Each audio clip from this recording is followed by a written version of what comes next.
বৃষ্টি, ও অনেক ক্ষুধা পেয়েছে, চল একসাথে বসে খাবো, চল।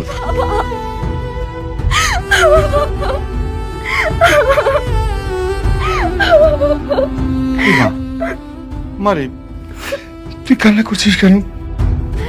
ডাক্তারের সাথে কথা হয়েছে? হ্যাঁ বাবা, কিন্তু ডাক্তার বলেছে আমি আর সত্যি কোনোদিন মা হতে পারবো না। আরে কি বলছিস? ডাক্তার মিথ্যে কথা বলেছে। দেখ, আমি তোকে প্রয়োজনে নিজে বিদেশ নিয়ে যাব, ওখানে তোকে ডাক্তার দেখাবো। আমি অনেককে কি জবাব দেবো বাবা বলো? অনেক আমার কাছে একটা শুধু সন্তানই চেয়েছে, এটা যদি আমি না দিতে পারি ও তো অনেক কষ্ট পাবে বলো। আমি ওর কষ্ট সহ্য করতে পারবো না। মা, মারে, আমি তো তোকে বললাম আমি দেখবো। আর জানিস মা, আল্লাহ অনেক মহান, আল্লাহ নিশ্চয়ই তোকে এত কঠিন শাস্তি দেবে না। নামাজ পড়, মন থেকে আল্লাহর কাছে দোয়া চাপ, আল্লাহ আমাদের সব বিপদ থেকে রক্ষা করবে।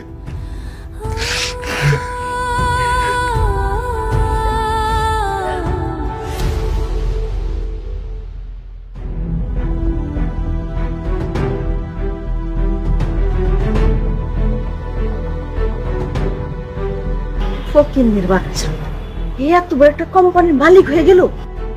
কি দরকার ছিল এত দাম দেওয়ার লেগে সোনার নেকলেস কেনার? 10 লাখ টাকা দিয়া নেকলেস কেনার কোনো দরকার ছিল? আমি এত দাম দিয়ে কেন কিনেছি এটা আপনি বুঝুন।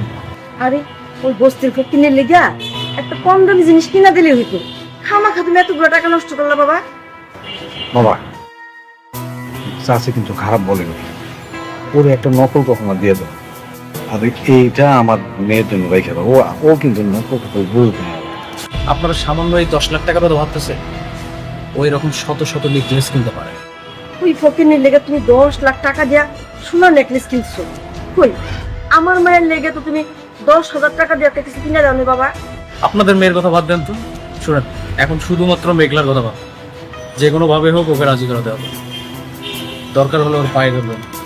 হ্যাঁ, আমি ও রাজি না হলে? রাজি না হলে এই বাড়ির থেকে আপনাদেরকে বের করে দেবে, তখন গিয়ে রাস্তায় থাকবে।